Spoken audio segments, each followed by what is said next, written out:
You are listening to the Independent Dealer Podcast with hosts Luke Godwin and Jeff Watson. Hey, and welcome to another episode of the Independent Dealer Podcast brought to you by Buckeye Dealership Consulting. And today we have one of those consultants here with us, the infamous, famous, the needs no introduction, David Brotherton. David, give us an introduction. Well, evidently, I'm both famous and infamous. I'm not quite sure I can stop that. Thank you both for having me with you today. Well, thanks for being here. You're going to be at Buy Here, Pay Here United. We've been talking about Buy Here, Pay Here United for about 3 months now. And David, just go over a couple of the sessions you're doing. What's going on there? You've probably been to 1,000 conventions. Why is this one different? And what are dealers going to take home? Well, and thank you. Great question. And I'm going to kind of handle those in reverse order. I mean, what makes it different is that the vendor focus, the sales pitch focus that you're so used to seeing from a lot of industry conventions simply isn't going to be there. With no exhibit hall and a focus 100% on education, we're giving dealers what they want, what they need, with none of the extras.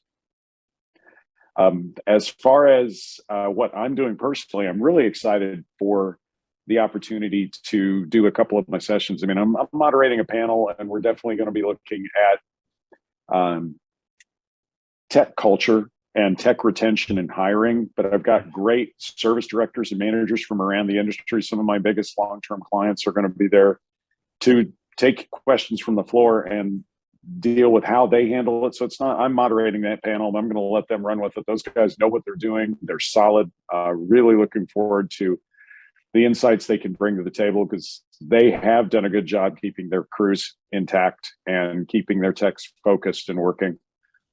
Also going to be looking at the customer service angle of service. The service department, its interaction with collections, and how you bring the customer service angle to service. Actually going to be working with Chad Pennington from Coast to Coast Motors on that. And then I'm doing 2 sessions solo. One is going to be about efficiency and parts management in the service department. It's one of those niche topics, but I will tell you what, if you want to really get a handle on controlling costs and service, you absolutely have to start with how you buy, source, allocate, and track parts. Sounds boring, but it's a big money topic. And then I'm also going to be handling, I'm doing a session on working a collection queue, trying to work in a little more advanced collection topics into it, rather than all being 100% on the basics. We're looking at 100, 200, 300, and 400 level classes, just like when you were in school. This is one session that we're going to be looking at working a queue smart, and it's more about results than it is just strictly on the number of call attempts and things like that. So I'm handling solo. So I'm going to be at that one. Promise. Yeah. And that's what makes me think I've signed up to come, of course, but maybe I need to bring my collector down. Maybe I need to bring my key manager down. And just to pitch the convention one more time, the rate to add someone is like $199, right? So you're coming anyways. Right. You bring another person, it's $199. The room rate is incredibly competitive. It's the cheapest thing you're going to find for months and months and months. So, and flights might be a little expensive right now. This is hitting a couple weeks out so you're kind of getting some last minute flights to Vegas, but for the investment that you're doing, 100% worth it to bring your key players. Absolutely worth it. This agenda is solid. We put a lot of work into putting a really quality product out for the whole industry. There's no sales pitch on this. There's no ulterior motive, no hidden agenda. The real agenda is right there in front of everybody. This is about education for the dealer. Well, that's awesome. So today we're going to try to do a little education too, right, Jeff? Yeah. So let's get into it. While we have you here, David, we want to talk about reconning cars. You said you're going to do a session on some parts management and tracking your costs and sourcing good parts. So we're all going to get a real deep dive when we come to your session, but give us some ideas and tips and what are dealers facing right now? Well, we know what we're facing right now. It's friggin' ridiculous. So give us some insights from a professional's perspective on some things we can be doing to make this a bit less painful, faster, all those kind of silver bullets we like to hear about. It's like, oh, you want answers? Oh boy. Oh boy. Because you know what? It is a mess. It is tough. And two things that I think that we really need to keep an eye on. One is the market conditions today. And for a while now, we've been having to make what I generously call a value judgment in our buying. Every dealer out there has adjusted their buying parameters over the last 12 months. What choice have we had? We've learned to accept more mileage. We've accepted perhaps an older vehicle. Perhaps we're buying things that might have been on our no-buy list previously. Because if it's available and we can make it work, we're trying to find a way to make it work. That's been the reality of inventory for the past year. It's just been a challenge. Well, there's a hidden cost to that as well. And something that I've been preparing my some of my other clients' collection teams for. In fact, I was just doing training on it yesterday. Is we've been making value judgments. We've bought in this case, we bought an older, higher mileage car. There's going to be post-sale repair issues that come up at a higher rate because we bought an older, higher mileage car. They just haven't come home to roost yet, but it is coming. It's true. So that planning needs to be around, well, what are we going to do about it? We entered into a contract with the customer with good faith, knowing that we've got a pricey, overmild vehicle in some cases. We've got an obligation to keep that car on the road. So we're looking at expanding some of our service offerings. We're expanding some warranty offerings to try and make it easier for our collection teams to keep those people in the cars, because I think it's unrealistic to think they're not going to break. From a reconditioning standpoint, we have the same problem. And it's not just money. What a lot of dealers don't think about is they look at a Recon, an increase in reconditioning expense, is it just being money? It isn't just money. If you're doing it with your own shop, it's time as well. More repairs, more repair time means you have less flexibility on utilization of your lifts. You have to be smarter about allocating your work. You've got to really take a sharp pencil to whether it makes more sense to keep that vehicle in-house or to sublet the work out. Because lift utilization really gets into play. The more time it takes, the less jobs you can do with the same number of techs and the same number of lifts. And it isn't just cost that goes up. Labor time's going up as well. It's taking more time to do more repairs. Not more than it would have taken originally, but more repairs equals more time. Yeah. You said something really smart that I think we need to remember, that we're making conscious decisions right now to buy higher mileage cars or stuff that's outside of our typical, kind of framework. But what happens is I think we forget that in 6 to 12 months. We forget that, like, oh yeah, I bought a whole bunch of cars with high miles. So yes, I am going to have a whole bunch more policy and a whole bunch more mechanical breakdowns that could result in repos. And then we're freaking out that we have all these mechanical breakdowns. It's like, no, remember, we did this by design. Don't forget that. Very good point. We did go in with our eyes open as an industry. We made the choice. Well, kind of like when you talk to a collection team, the last 2 years, we've had epic results in most dealerships, best ever performance on the portfolio side. I think it's about time we start paying for that. I do believe we're going to probably see an uptick in charge-off frequency, for example, in the second half of this year. I think we're going to see it. I think it's reasonable to expect it. The customer didn't change, but what has changed is inflation. What has changed has been the impact of our car buying as we tried to cope with an unprecedented inventory situation.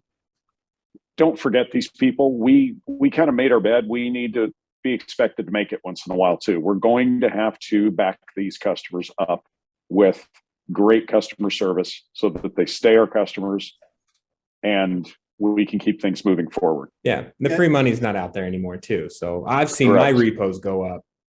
It's unrealistic to believe that our customers can live without great customer service, because they don't have the readily available cash that prime buyers do. And so when they do have a hiccup, we've got to be there to pick them up, right, David? No, absolutely. We have to be prepared to service and continue to invest in the portfolio post-sale. Most dealers get that. Most people understand the dollars and cents of when we're looking at epic levels of cash and deal, we have to protect that investment. Otherwise, we're going to be looking at significant issues with overpriced inventory that if they come back in unacceptable mechanical condition, we're not going to be able to do what we would like to do with that vehicle. Let's prevent that. Let's get in front of it. Let's stay in front of it and stay in front of the customer. Hopefully that we can retain more of this business as we go forward. I am concerned about just general cost of living increases and the impact it's going to have on customers. I hope that our customers change jobs to their betterment in the last 12 months, because I think they're going to desperately need it. Cost of everything is getting very expensive, and they just are going to find that any extra income they're earning is getting rapidly eaten up with food, fuel, and general life expenses. For sure. One thing that I always wonder about, because I feel like I've made so many mistakes, what is the one mess up that you see dealers doing over and over and over again in Recon? Oh, there's a difference between cutting corners and making good judgments. I'm not in favor of cutting corners, and by that I mean we're making silly decisions based on dollars and cents when what we really are doing is stepping over dollars to pick up dimes.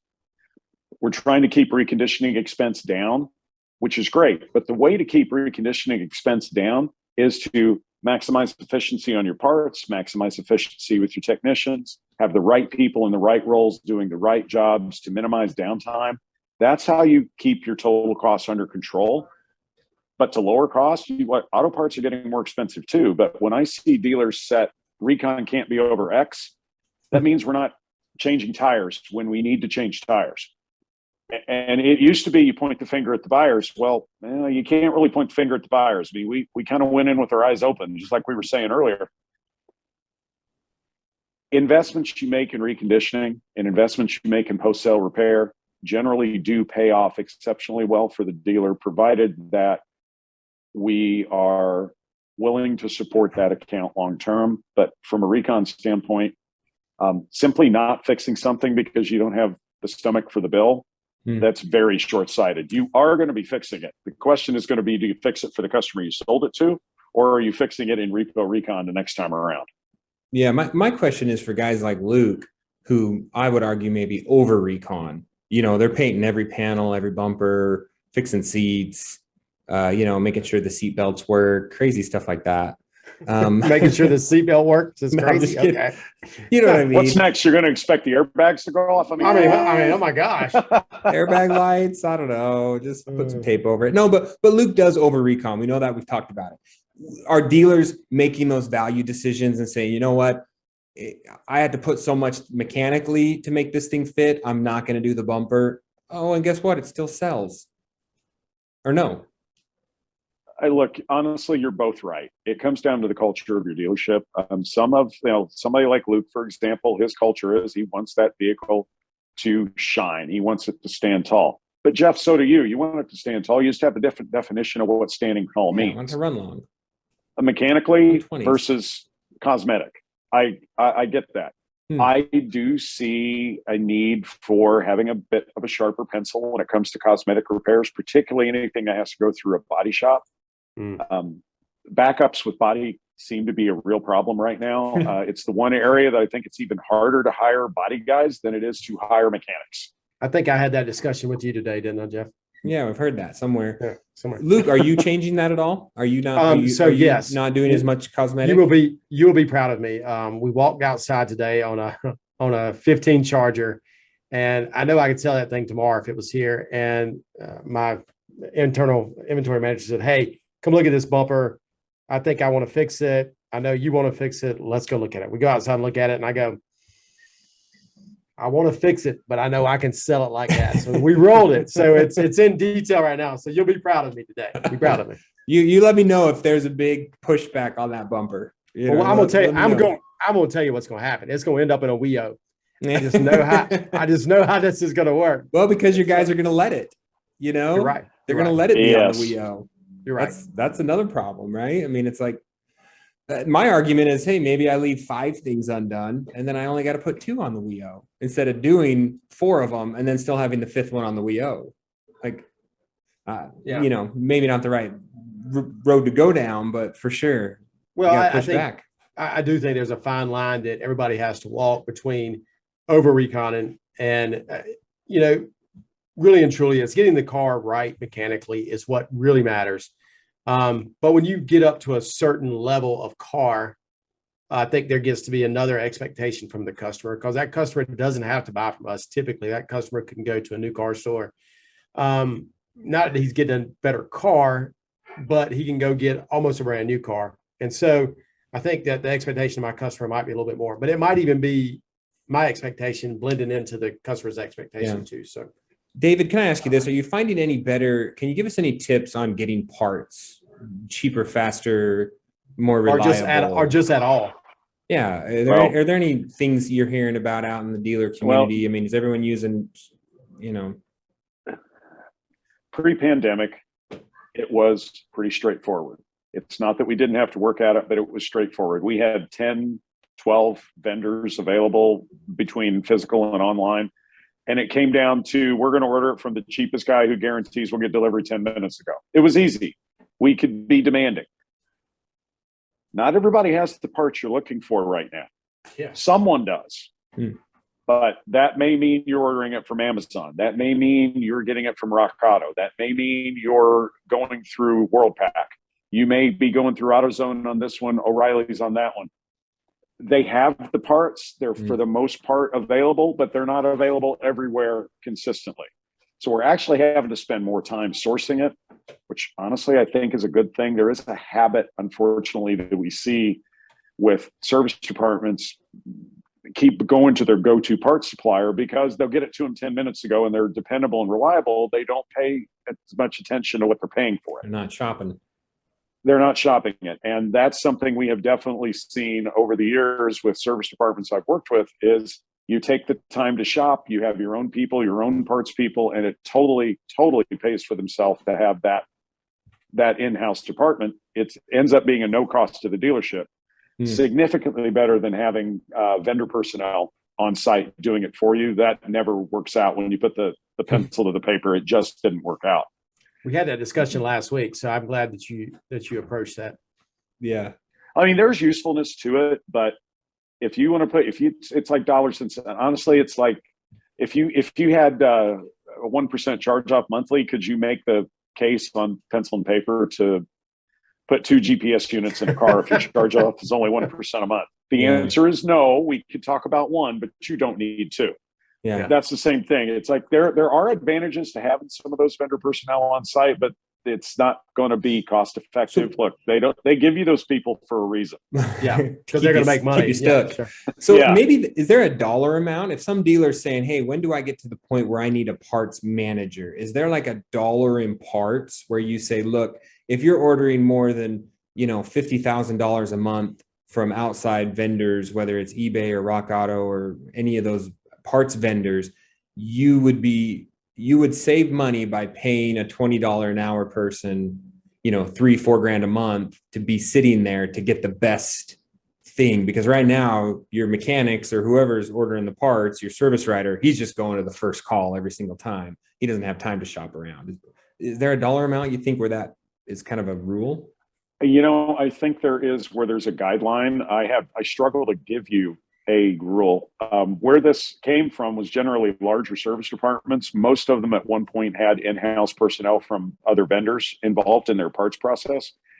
And we just kind of fumbled our way to it. It was actually a group exercise where we would assign a basket of parts, 30 parts here. Order them like you were ordering them from your vendors, and we're going to compare prices. Here's the prices you got, dealer to dealer to dealer. We'd set them up in a spreadsheet and share it across the room. And we did that every single meeting in our service groups. And that really ended up bringing the cost down. Well, that brought the cost down for everybody. And we figured out, backing our way into it, that it totally made sense for larger dealers. Like, I would say someone that's doing $40,000 or $50,000 a month, it's a no-brainer. Yeah. I could, in some cases, it depends. I mean, 20,000 a month in parts, it would make sense depending on how poor a job you're doing ordering them right now. Mm-hmm. I mean, I have seen the first time we did that kind of exercise, we had 30 parts. There was a $4,000 swing from worst to first. Wow. If you just bought one of each and added them all up, there was a $4,000 swing on 30 parts because somebody wasn't paying attention. They weren't keeping their eye on the ball, and they were paying way too much for parts, like consumer shelf prices for the parts. They were getting no discount whatsoever. But their service writer was getting a new jacket and a toolbox and a gift card every quarter. There was so much swag sitting around that shop. You wouldn't believe all the stuff they were getting. And you probably would believe it. There was a lot. Yeah. That's probably, I would probably say it's a 10%. I think that'd be conservative to say if you had someone just looking over your parts, ordering from the best places, tracking your cores, staying on top of returns. I mean, that's got to be conservative, right? 10% cost reduction in parts. I think that's a very conservative, realistic, and attainable estimate for anyone. So that'd be $10,000 to $20,000 would pay for it. If you had a $10,000 to $20,000 parts bill per month, you're saving 10%. That's $2,000 to $3,000 a month. That pays a $20 an hour parts guy. And we're not even talking about returns that don't get handled and cores that don't get sent back. I mean, that starts adding off your shelf. Starts adding up really quickly. And they're usually having a second service writer isn't going to hurt you. And this, like you said, this process will pay for that person. Yeah. And you don't have to be very big to be spending $10,000 a month in parts or $20,000 a month. I mean, that bill gets big really fast. Oh man. That's not, that is it's like two traverses. I mean, we spend 50 plus a month in parts. I mean, it's just the way it is. David, with all these parts problems we've had, staff problems we've had in the last year and a half, how much have you seen the time to line increase? Because it's had to affect our ability to get cars ready across the board on average. I completely agree. Time to line is suffering. What is a little bit more scary to me is that we've got some dealers that still aren't paying enough attention to what that is and what drives it. But time to line is getting worse in some cases by 20%. Other cases, they're staying more on top of it. It really has a lot to do with where they are. If you're a dealer in a major metro that happens to have a warehouse for Rock Auto or Worldpac, you're getting your parts. You've just shifted who you're buying them from, and you're getting your parts. But the time element is also a big part of it too. Time is money, and it is just as evident in your reconditioning process as it is in any other part of the business. The longer it takes to get that vehicle from purchase to front line, there are costs involved in that. And it's something we have to stay on top of. But it wouldn't surprise me at all if I took a hard look across dealers I'm familiar with. 10 to 20% wouldn't surprise me in the least. It may be even higher. Yeah, I've seen that in our dealership. And every time I've talked to dealers in the last 2 months, I would be selling more cars if I could get more cars ready. And that's, I mean, it seems like we can source the cars if we really try hard, but getting them ready has just become just a nightmare. And I've got 3 cars sitting right now in the ABS control modules, and good luck getting them because they're not out there. And the Honda store says, yeah, we don't know when we're getting it. They'll give you a date, but it doesn't show up. So I mean, it's so many things that we haven't had to deal with before that we're having to deal with. And it's hopefully it straightens up sooner than later, because I can't take much more of this. But yeah. Oh, well, I guess. And the mechanic market is really weighing in. It's tough. It's tough keeping people. It's tough hiring people. We're paying all the money in the world, and a lot of people are paying all the money, but they're getting mediocre talent. That's 2 problems. You can afford expensive technicians, and you can afford mediocre technicians. You can't afford expensive mediocre technicians. No, you can't. If you're going to have expensive people, they have got to be able to turn the hours. And then it's okay. I can deal with it if I'm overpaying for someone who's good and worthy, and I'm going to do everything I can to make that work environment number 1 for them, because they're my moneymaker. They're turning out hours. They're doing a great job. But the mediocre person who is only, I'm not going to pay them like an A-level flat rate technician if all they're going to be able to turn is 40, 42 hours a week. That just, it becomes extremely expensive just to get hours on a ticket for me. My average labor cost just goes up, and I can't afford the mediocre person if I have to pay premium rates. Problem is, these days you have to pay premium rates. No, just to get people in the shop. And David, just to get people. And Recon, do you advise dealers to pay flat rate or salary when it comes to these positions? I generally advise flat rate for reconditioning. Put a little asterisk by that, though. Hourly will work. Both methods require a good management. It requires a different emphasis in management, but both ways will work. I like the flat rate built-in incentive and punishment system that comes from a flat rate system. I like that. But I will also tell you something that we have found. The last thing you want to do is to have flat rate technicians doing their own checklists. Yeah. There's a unkind phrase for what they do with the mouse that I'm not going to say on your show, but you don't want flat rate guys or gals doing their own inspection. So if you can separate the inspection from the actual reconditioning process, which is kind of the answer that a lot of dealers I work with have come up with over the years, is we get a seasoned, experienced, dedicated inspector who's not necessarily having to turn the hours at the same rate, but they've got all the knowledge in the world up here. They know what's right. They know what it should be, and they can be consistent and crank out, 7, 8 inspections a day. Great. Then I'll assign the work to a flat rate tech once all the parts are in, and their jobs, don't think, just do. Hang. You tell me how much money you want to make, because we're never going to run out of work, and you can make as much money as you can turn hours for. I love that environment. I really do. As long as we're not letting them make their own lunch. Yeah, I had this until a couple months or so ago. I had this idea that my best tech shouldn't be the inspector, and I got talked out of that. And it's funny hearing you say that, because it has really started to change the way our shop operates, and it's going to take a little bit longer to get it fully implemented, but that is really the right way to do it. And part hangers, man, I tell you, they're running at 100%, and that's what I like to see. And it's amazing. Just that little switch works. Yeah, had you asked me about it, I would have also tried to talk you out of it too. I mean, I like having a seasoned, experienced veteran making those decisions. Acting as a shop foreman for the Recon team, that's the ideal role. It worked for me very well in practice personally, and I've worked with many dealers who've adopted the same or some sort of a modified system on that. There is a lot of value to having experience on your inspections.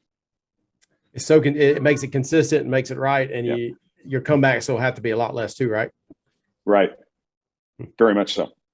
Yeah, Luke's the same thing, and the reason I'm sitting here staring off into the abyss is I'm just thinking, like, that's a mentality change in your shop, to have your AA tech doing the inspections, and then you get the diagnosis right the first time. And that's my biggest issue. Is my C techs were like, well, there's a noise in the front end, replace the wheel bearing.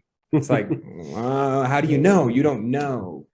So put an experienced tech on there that's going to actually be able to diagnose and get to the root of the problem, and not just tell you the problem, because guess what? They're telling you the problem, and then your A-tech's got to go back out there and re-diagnose the whole thing to figure out what it really is. So you're just overlapping so much. But also what David, in that situation, your A-tech can't be paid flat rate, right? Because typically not. They can. It comes down to what you're going to bill out for an inspection. You also might want to consider having that inspector install your GPS device. That's what we do. Because they're going to do it right 100% of the time. They know their stuff. And almost every problem that you have with a GPS unit is install related. 100% agree. And so, David, let's get into the weeds on this, because I think this is super fascinating. What should a normal inspection pay if we're looking at hours? Is it 1 hour? Is it 1 hour and a half? How long should we give for GPS installation? Let's say we're starter interrupt. Let's just say that, or whatever. What do you think that should be? Well, look, I'm gonna give you an estimate on the GPS portion. A half an hour on that, but I may do an hour and a half for the inspection. So if I'm doing 2 hours total, so be it. Yeah, that's what we're doing. Look, I don't want my inspector suffering. And if you're going to pay flat rate, I'm going to make it robust. That inspection, because he's doing other things too. He's providing direction for the rest of the Recon team, who are all B- and C level technicians. He's doing the thinking. He's doing the guiding. I'm okay paying that person hourly. I'm okay paying them flat rate, whatever's going to work in your environment, but I want them paid well. They're the linchpin of the operation. On the customer service side, I'm far more inclined to pay hourly than I am to pay flat rate, because there is downtime. There is waiting for parts. There is diagnostic time involved that goes way beyond what's included in your typical flat rate labor charge. Mm-hmm. I mean, we've all seen people trying to figure out, we can't kick the car. We've got too much tied up in it. We have to figure out what the electrical problem is on this. And I've seen technicians take all day, but they by God, figured it out. It just took a little bit. It took a little time. Okay. That's why that guy's paid by the hour. Every once in a while, he gets a hard one like that, and I don't want him punished because he did a hard one. Yeah. And that's, I guess, when you do have those comebacks that have been out for 2 weeks and they come back with a problem you can't figure out, you put that inspector ATEC back on that car, right? Yes. And the system we're talking about here, gentlemen, allows you to have fewer diagnostic capable technicians and still get the work done. A C-level guy is much easier to find. Yeah. Much easier to hire, much easier to quantify the quality and quantity of work that they do. A inspector who's acting as a shop foreman, and maybe one person on the customer side who's really strong at diagnostics, maybe they're the same person, maybe they're two different people. You have no doubt whatsoever the value of the work that they bring to the organization is large, but putting a dollar figure to it can be challenging on occasion.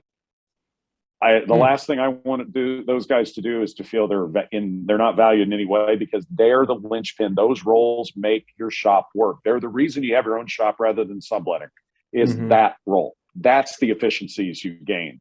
I'm a big fan of, I've seen so many operations embrace efficiency as the core of their service operations, and it allows them to really, really deal with all the issues we've had to deal with. So David, we talk about rates, we talk about pay rates on technicians, and to follow Luke's and go down this rabbit hole a little bit further, I know it's different by region, right? We always argue that, well, what you pay an ATEC here is not what you're going to pay an ATEC in downtown New York or whatever the situation is. But it makes me think, like, maybe, I mean, we know there's a standard in our region, right? We can get on Indeed and we can look up what our competitors are paying for techs, so we can kind of see that dollar amount.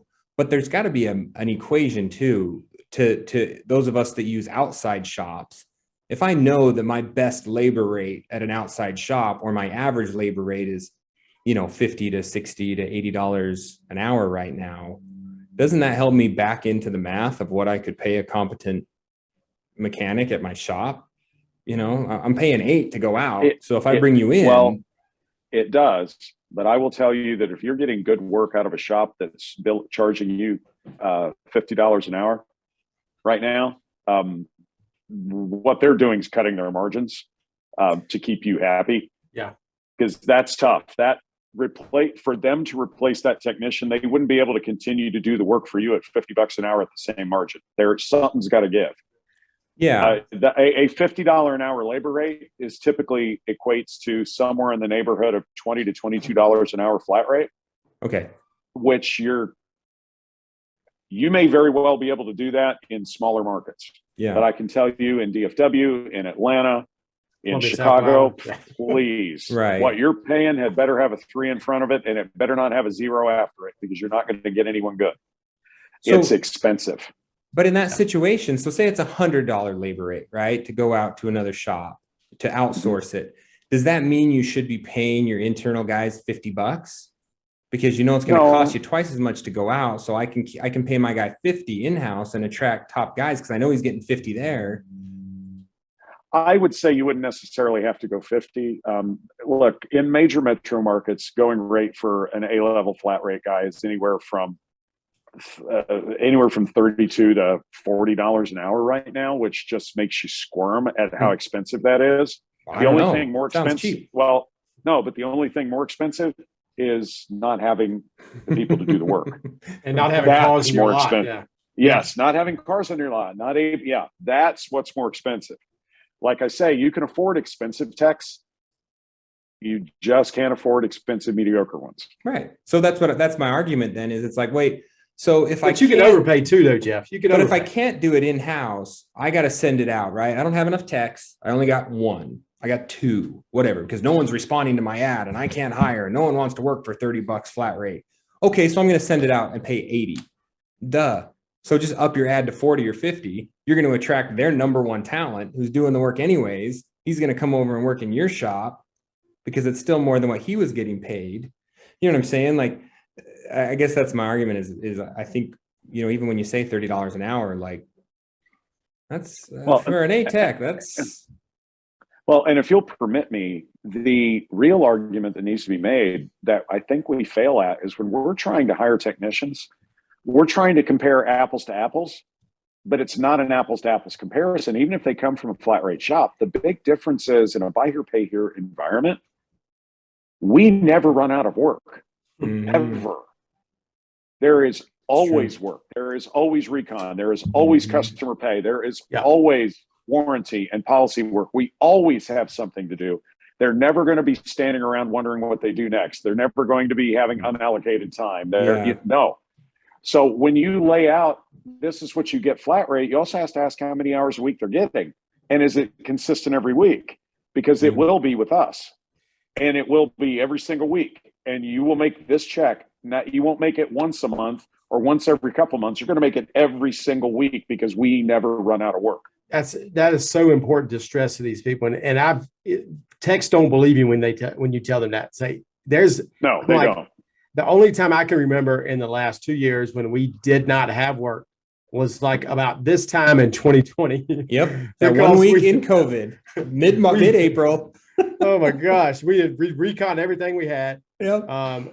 And we were all just sitting here twiddling my thumbs. So then I was like, well, we got some classic cars to work on. So we started working on classic cars. And it lasted 48 hours, right? It didn't last very long. And then I went out and I bought 5 projects and all of a sudden it's been gangbusters since then. I find that's the hardest thing is the first 3 to 4 weeks of hiring a tech from a retail location, a flat rate tech, is the scarcity mentality.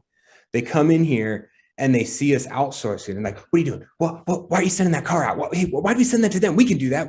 And they want to squirrel everything. They want to just like hoard them like nuts in the back. Like they want to have 2 years worth of work sitting there. And I'm like, guys, have you ever been to a one person shop and look around and they've got cars everywhere, and that's the reason, because they're like, God, I don't ever want to run out of work. I'm like, you take one more car, what are you going to do? You don't have anywhere to park it. That mentality, that scarcity mentality is so hard to get out of them when they come over to a buy here, pay here store, when it's like, dude, it's unlimited, literally unlimited work.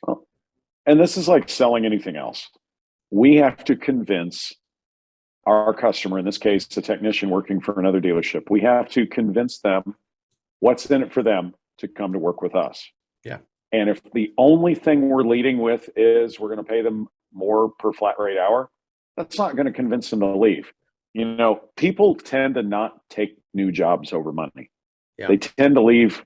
They leave bad managers. Well, let me rephrase that. They don't leave for money. They'll take a job for money, but they won't leave over it. They leave bad management. They leave a poor situation. They leave a bad work environment. They'll take a job for money, but if money's the only thing we're offering, we're not being smart enough about it. Think about the work environment. What appeals to a tech? I'll tell you what works for techs in the South is if you've got an air-conditioned shop, they will be lined up first to come and work with you. I just air-conditioned my shop last week because I was afraid that I was going to start losing people. And 2 years ago, I would have said, wow, you're fancy, kind of paranoid. Now I would have said, good call. It's $12,000. Who cares? The investment's going to pay for itself. Yeah, that's like two months of not having a tech, right? Outsourcing. like a couple jobs. It didn't matter. Hey, let's wrap this up. David, let's talk about dealer performance groups because you're so involved. You're doing consulting. The kickoff in Sarasota was great. And then we followed it up with an awesome meeting in Arizona. What are dealer performance groups? How can we get involved? What is it all about? Well, Chuck Bonanno and I came to Buckeye Dealership Consulting last July, and we have recently kicked off the dealer performance groups. First event was in Sarasota last fall. We just did Phoenix in, what was that, February? January, February? January. Yep. Okay. The calendar's just kind of bleeding together for me. Yep.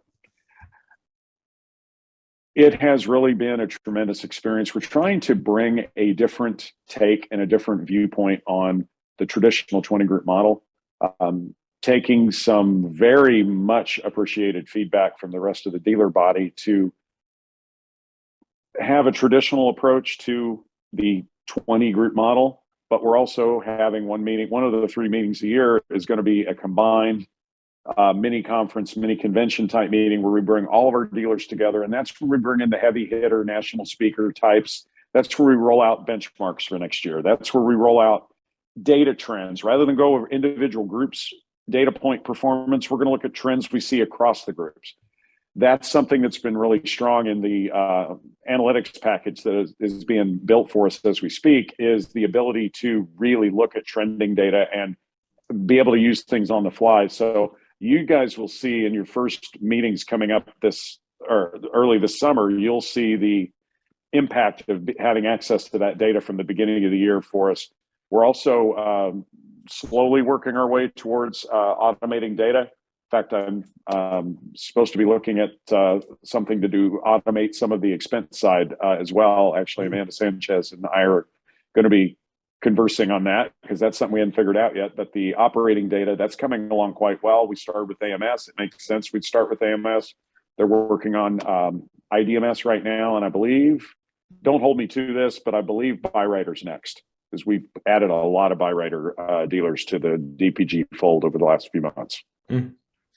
Well, that's great. I tell you, I really enjoyed our meetings, and I'm in one of your groups now, and yep. And it's going to be, I love a new perspective. I love learning, and so how can we get in touch? How can dealers get in touch with you, David? Well, you can get the ball rolling. You want to get started, we need you to go to dealerpg.com/apply. That's dealerpg.com/apply. That gets the ball rolling. We get some basic information from you, and then either Chuck or I will reach out and contact you to get things set up on getting you invited to a meeting. Awesome. Jeff, anything else today, buddy? No, that's great. And come to Buy Here, Pay Here United in April. Yeah. Meet Chuck in person, meet David in person, chit chat with them, get to know them, figure out their personality, if it's going to be a fit for you and your group. I mean, it's a great way to kind of get a whole scope of what these things are about. It is. And we'll be there, and we look forward to seeing everybody there. Dealers helping dealers. Please leave us a review and subscribe. The Independent Dealer Podcast.